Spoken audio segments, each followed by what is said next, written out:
नमस्कार मित्रांनो, आपण आज चौथ्या कॉलिगेटिव्ह प्रॉपर्टीला सुरुवात करत आहोत. आपण आतापर्यंत 3 कॉलिगेटिव्ह प्रॉपर्टी बघितलेल्या आहेत. Loading of paper pressure, elevation in boiling point, depression in freezing point आणि चौथी कॉलिगेटिव्ह प्रॉपर्टी जी आहे ऑस्मॉटिक प्रेशर. या ऑस्मॉटिक प्रेशर या कॉलिगेटिव्ह प्रॉपर्टीला सुरुवात करण्याअगोदर यामध्ये वारंवार वापरली जाणारा एक जो कन्सेप्ट आहे किंवा एक जी टर्म आहे ती टर्म म्हणजे सेमी परमेबल मेम्ब्रेन.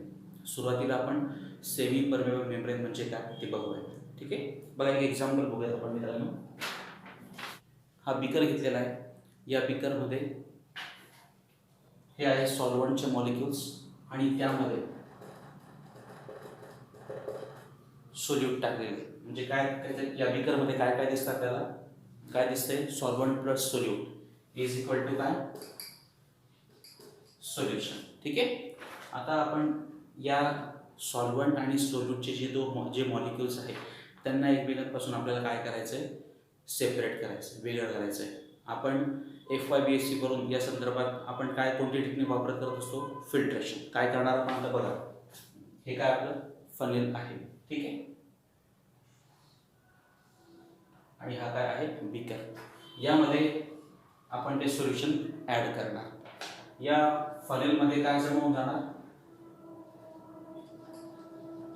सोल्यूट. या फनेलमध्ये आपण काय टाकलेलं आहे? काय लावलेला? फिल्टर पेपर लावलेला आहे आणि वरतून आपण काय टाकतोय? हे सोल्युशन टाकतोय. या फिल्टर पेपरमध्ये कोणते पार्टिकल्स, कोणते मॉलिक्यूल ट्रॅप होतील? तर सोल्यूटचे, कारण की ते कुठले आहे? तर सॉलिड मटेरियल आहे. ते कुठे ट्रॅप होऊन जाणार आहे? फिल्टर पेपरमध्ये. आणि खाली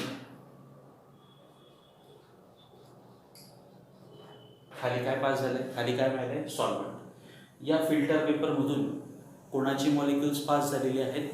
सॉल्व्हंटची मॉलिक्युल्स पास झाले. सोल्यूटची मॉलिक्युल्स पास झाले का? नाही. मग ही फिल्टर पेपरची कन्सेप्ट तंतोतंत कुठे लागू होते? Semi permeable membrane. मित्रांनो, सेमी परमेबल मेम्ब्रेन हा एक प्रकारचा फिल्टरच आहे जो फक्त काय अलाउ करतो? It allows to pass only solvent molecules through it. It will not allow to pass solute molecules. Okay, मग सेमी परमेबल मेम्ब्रेनची डेफिनेशन आपण आता बघूया. मित्रांनो, काय डेफिनेशन दिली आपण? A membrane that allows to pass only solvent molecule through it but not the solute molecule is called as semi permeable membrane. ज्या मेम्ब्रेनमधून फक्त काय पास होणार आहे? सॉल्वंटची मॉलिक्युल्स पास होणार आहे, सोल्यूटचे मॉलिक्युल्स पास होणार नाहीत. अशा मेम्ब्रेनला आपण कोणता मेम्ब्रेन म्हणणार आहोत? Semi permeable membrane. ठीक आहे मित्रांनो, याचे 3 प्रकार आहेत सेमी परमेबल मेम्ब्रेनचे. पहिला प्रकार आहे chemical origin semi permeable membrane. दुसरा आहे animal origin semi permeable membrane आणि तिसरा आहे व्हेजिटेबल ओरिजिन. ठीक आहे, आता 3 प्रकारचे एक्झाम्पल्स कोणकोणते आहेत ते बघूयात. सो मी काय सांगितलं तुम्हाला? मेम्ब्रेनचे किती टाइप्स आहेत? 3. You can see these 3 types. पहिला प्रकार कोणता आहे? पहिला टाइप कोणता आहे? Chemical origin. त्याचं एक्झाम्पल घेऊयात आपण. काय एक्झाम्पल आहे केमिकल ओरिजिन सेमी परमेबल मेम्ब्रेनचं? Thin film of copper ferrocyanide. Copper फेरोसायनाइडची पातळ जी फिल्म आहे त्या फिल्मचा आपण काय म्हणून उपयोग करू शकतो? Semi permeable membrane. या फिल्ममधून कोणते मॉलिक्यूल जातील? फक्त आणि फक्त सॉल्व्हंटचे मॉलिक्युल्स पास होतील.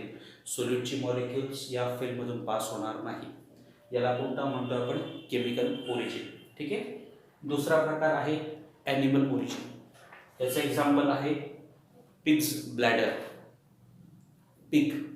पिग्स ब्लॅडर हे काय आहे? Animal origin membrane. याच्यामधून पण सुद्धा फक्त कुठले मॉलिक्युल्स पास होणार आहेत? Solvent molecules.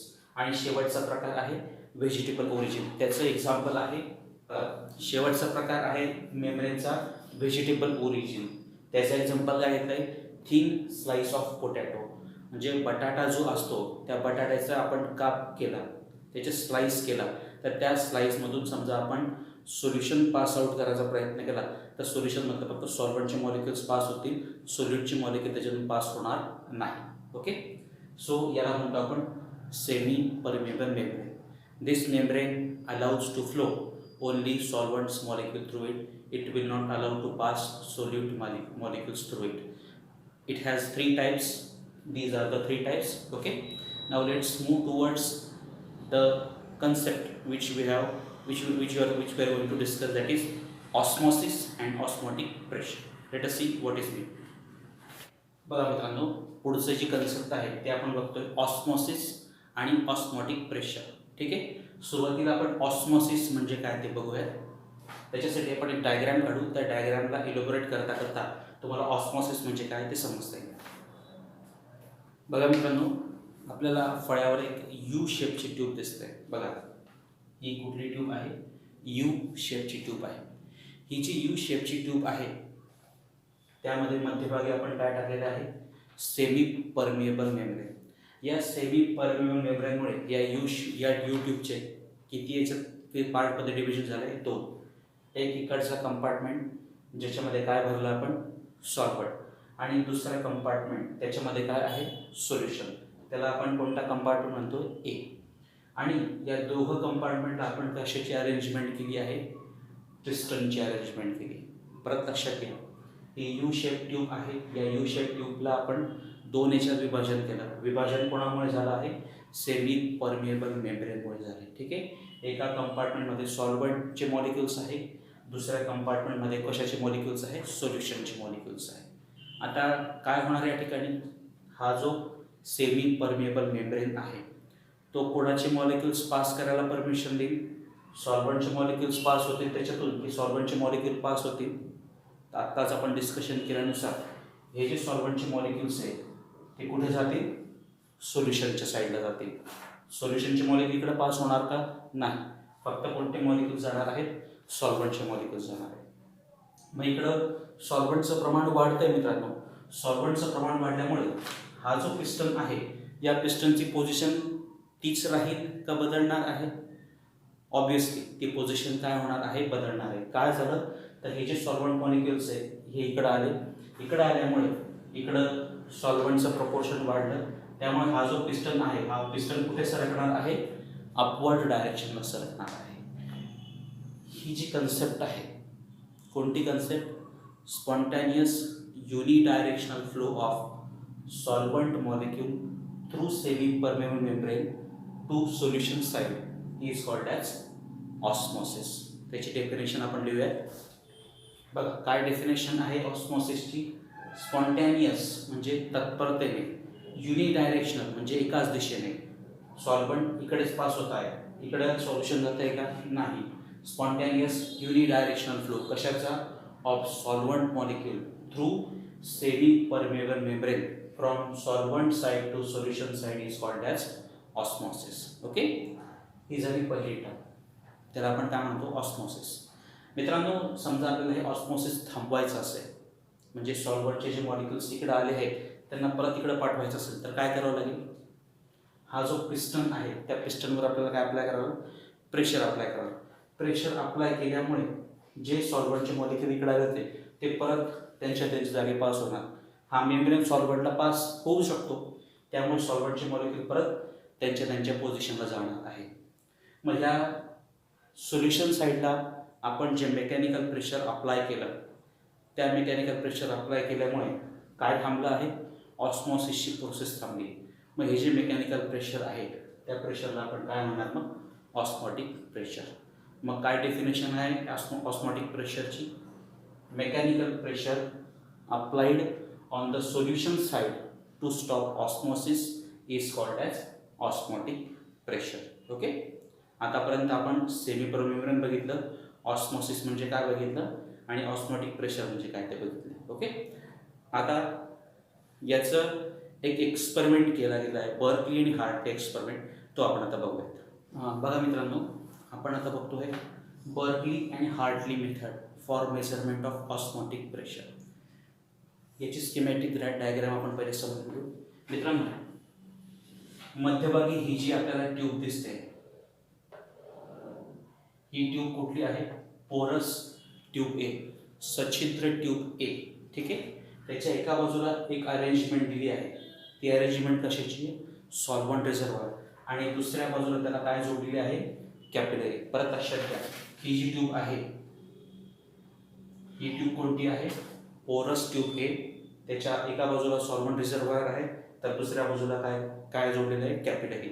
आणि या पोरस ट्यूबला एक आपण लेयर लावली आहे, थिन फिल्म ऑफ कॉपर फेरोसायनाइड. ते काय म्हणून काम करणार, केमिकल सेमी परमेबल मेम्ब्रेन. वरच्या बाजूला आणि खालच्या बाजूला आपण कोणती फिल्म लावली, तर thin film of copper ferrocyanide. Okay. ही जी पोरस ट्यूब ए आहे ही आपण एका आउटर जॅकेटमध्ये बसवली किंवा आउटर ट्यूबमध्ये बसवली. त्याला आपण काय नाव दिलं आहे, बी. या ट्यूब बीला एक अशा पद्धतीचे अरेंजमेंट आहे, म्हणजे इथं वरती पिस्टन पण दिलेला आहे आणि जे प्रेशर आपण अप्लाय करू ते प्रेशर मोजण्यासाठी प्रेशर गेज पण दिलेला आहे. परत लक्षात घ्या, मेन ट्यूब कोणती आहे, पोरस ट्यूब ए. त्याला आपण थिन फिल्म लावली कॉपर फेरोसायनाइडची. एका बाजूला रिझर्वायर, दुसऱ्या बाजूला कॅपिलरी, आणि त्याच्यामध्ये काय भरलं आहे, आपण सॉल्व्हंट भरलेला आहे. आणि ह्या पोरस ट्यूबला आपण कशात फिट केलेलं आहे, आउटर जॅकेटमध्ये. आणि आउटर जॅकेटमध्ये आपण काय फिलअप करणार आहोत, सोल्युशन. ज्या सोल्युशनचं आपल्याला ऑस्मॉटिक प्रेशर मोजायचं आहे ते सोल्युशन आपण या आउटर जॅकेटमध्ये फिलअप करणार आहोत. ठीक आहे. हे झालं इन्स्ट्रुमेंटेशनचा पार्ट.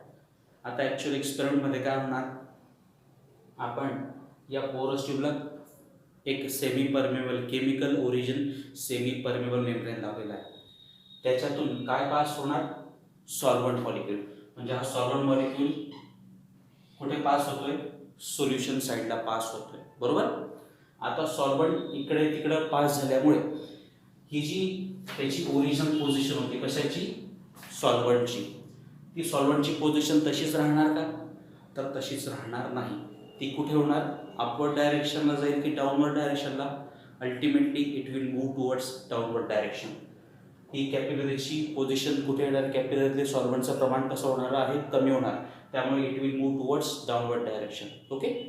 मग आपल्याला हे जे झालेलं ऑस्मोसिस आहे, हे ऑस्मोसिस आपल्याला थांबवायचं असेल तर आपल्याला काय लावावं लागेल, काय अप्लाय करावं लागेल, मेकॅनिकल प्रेशर, ऑस्मोटिक प्रेशर. कोणत्या साईडला, सोल्युशन साईडला. प्रेशर आपण अप्लाय करता क्षणी, हा पिस्टन आपण अप्लाय करता क्षणी इथे जे सॉल्व्हंट मॉलिक्यूल आले होते ते परत मेम्ब्रेन म्हणून पास होऊन कुठे जाणार आहे, त्याच्या सॉल्व्हंटच्या ट्यूब एमध्ये जातील. आणि इथं आले की परत त्याची ओरिजिनल पोझिशन काय होणार आहे, रिगेन होणार आहे. आणि हो ऑस्मोसिस थांबवण्यासाठी जे प्रेशर आपण अप्लाय केलं ते प्रेशर कुठे मोजणार आहे, आपण या प्रेशर गेजमध्ये. मग जी व्हॅल्यूच्या प्रेशरने ही ऑस्मोसिस थांबतं ती व्हॅल्यू असणार आहे त्या सोल्युशनची osmotic pressure. So by using this Berkeley and Hartley method we can calculate the osmotic pressure of any solution. What happens here, in this porous tube we have filled the solvent. It has a coating of thin film of copper ferrocyanide due to which that solvent molecules can move to solution side. As that solvent molecules moves, the position of that solvent in capillary will drop down. So we want to regain that position. So we will have to apply a mechanical pressure on the solution side. Whatever the pressure we applied, it is measured here in pressure gauge. That pressure will move the solvent molecules again to that solvent side. Okay, that pressure is called as osmotic pressure.